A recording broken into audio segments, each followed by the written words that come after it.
Hello everybody and welcome to the channel. My name is Siri. I'm a Lutheran pastor, but I'm also a spiritual seeker. And today I'm going to talk about something that I think is really relevant and important for a lot of people in America. And that is Christian nationalism. It's the separation of church and state. Is America supposed to be a Christian country? And all of those issues that can be very, very emotional for people. So take a listen. We'll get started.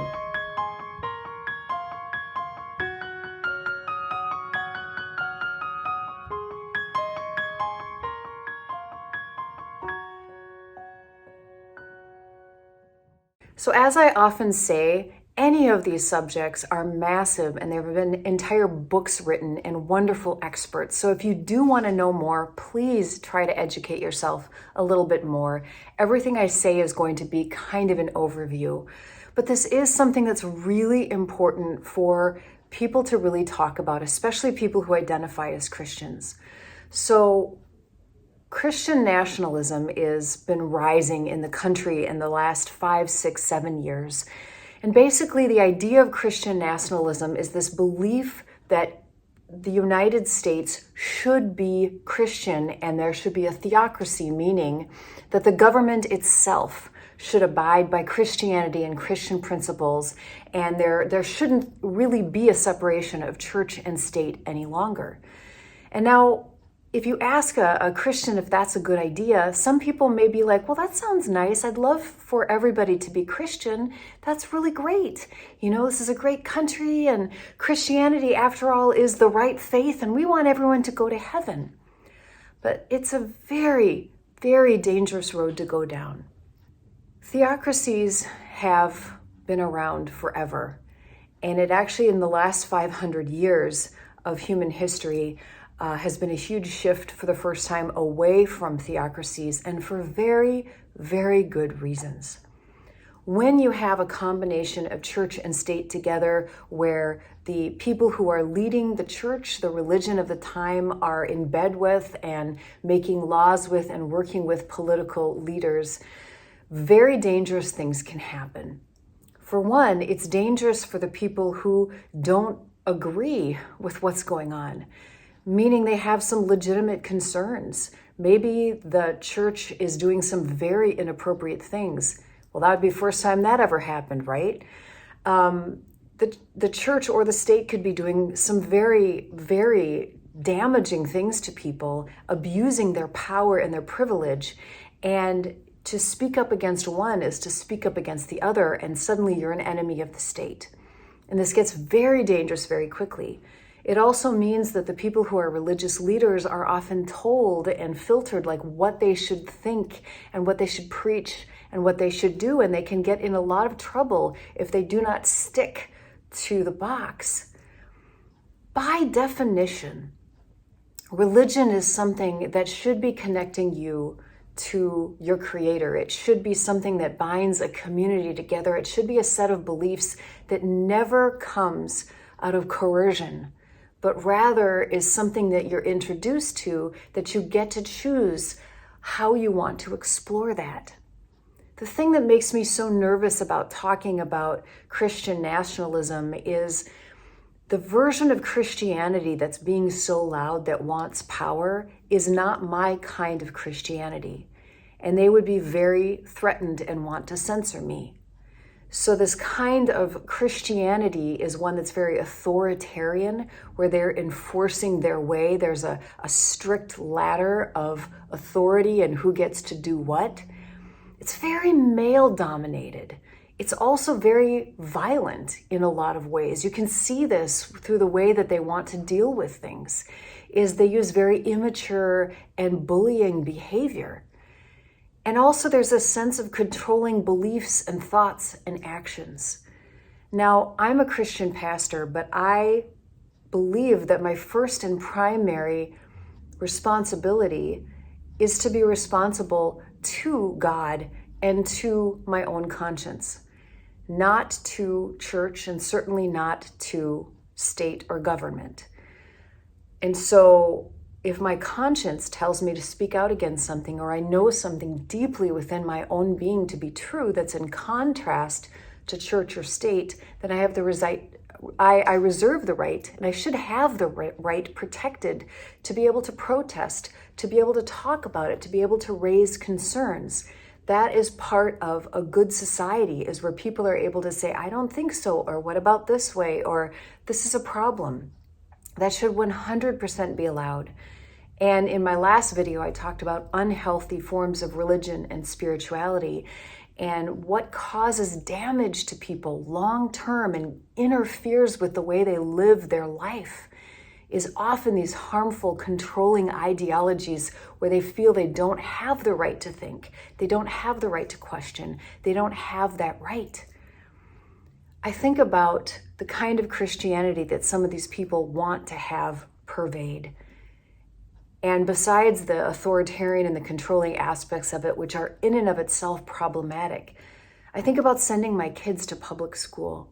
And I think about a teacher who has no theological education whatsoever, getting up and leading people in a prayer, which could be really inappropriate and creepy and bizarre. And my kids have to somehow go along with this. That's very, very concerning to me. I want, not just as a pastor, but as a mother, to be the one who is working with my child on what we talk about religiously. I don't ever want them to feel like they go to a place that they need to go to every day and feel forced into a certain belief system that they don't have a right to question. This brings us also to the separation of church and state, which is really important. Remember that America is not a Christian nation because when the people first came over, they just happened to be a lot of Christian immigrants, but a lot of them were fleeing persecution. They were fleeing persecution from places where they had raised thoughts and concerns, and they were getting violent pushback, and it was really, really painful for them. And they wanted to go to a place where they were free to think differently. And so even though a vast majority of those first immigrants happened to be Christian, they didn't believe the same thing. And for the most part, they tried to leave each other alone because they remembered what it was like to not receive that kind of freedom of believing and worshiping and living the way that you want to live. But our founding fathers, even if Christianity to some degree was the norm, that was the water they were swimming in, they did sort of believe that people should be able to think and worship how they want. They could see the damage of what it was like when the political powers allied behind one particular belief. Now, what does that mean? It means that, for example, if you believed something really different, you were a Muslim, you were a Jew, you were a Hindu, you were a Sikh, you were Buddhist, whatever, you were Wicca, in this country, you not only are allowed to believe what you want or allowed to not believe anything at all, but neither one of those religions is going to be lifted up over and against the other. I mean, imagine if only Muslim congregations were nonprofits and were treated in that way. But every other faith and religion was considered a different tax entity, and so they were treated almost punitively. That would be unfair. This is why we have a separation of church and state, is because people can believe differently. They can let their own beliefs impact their life and impact the world, and we can have in the public arena a pluralistic conversation about what's good for everybody. So what is so creepy to me is that a lot of Christians have been sort of raised with this belief that good Christians in America should be patriotic, and they should want, God bless America, and they want our currency to say, in God we trust, and they want prayer in schools, and they're genuinely afraid of this tide that's been shifting in the last few decades of America being less Christian. But my friends, we do not have to be afraid of that. We shouldn't be afraid of it. We need to put our focus on something else. Because often what happens is when we get fears like that, like we really believe in our heart more people should be Christian, whether it's for their own eternal salvation or just because we think it's the best faith ever, it is not our problem what other people decide to do. It is not our problem what other people decide to do. And when we start to resort to control, to force people in the way that we think is good, we're going the wrong way. That was absolutely the opposite of what Jesus ever did. Literally, if we're saying we're a Christian nation, we should be acting like Jesus. We should be more concerned with being Christ-like than we should about enforcing using power and control and authority to create a way that dominates other people to be in some sort of Christian entity and institution, which, by the way, there's so many different Christian denominations out there. Which one? Which one wins? Which one is the Christian identity that is going to be in charge? Like, it's so creepy. We can't go there. If we're to be a Christian nation, that means everybody acts Christ-like, which means people get to make their own decisions. We take care of each other. We take care of the poor. We feed everybody. We show compassion and we have empathy. And we let people have different beliefs because Jesus did. He didn't force anyone to do anything ever. He was a peaceful person who cared about human beings and went to the least of the least and treated them with respect and dignity. In that respect, the history of America, we have been the exact opposite of Christ-like. We have never, ever demonstrated that we have actually been a Christian country. And we certainly aren't one right now. So before we start trying to control what everyone else thinks and does, we need to first look deep at ourselves and our own communities and our own beliefs and try to align them way more with Jesus. And in that process, we might realize that the answer to our problems is not forcing more people to be Christian. Our problems are not going to be solved if 100% of the people in America confess themselves to be Christian. Because even when that was semi-close to being true, there were still awful things going on. Horrible misogyny, slavery, and horrible treatment of the Native Americans, and so on and so forth. So just because you're holding a Bible in one hand and you go to church every Sunday does not mean you're a good person. It does not mean you're Christ-like. It is certainly not something that we are aspiring to. Focus on what's going on here.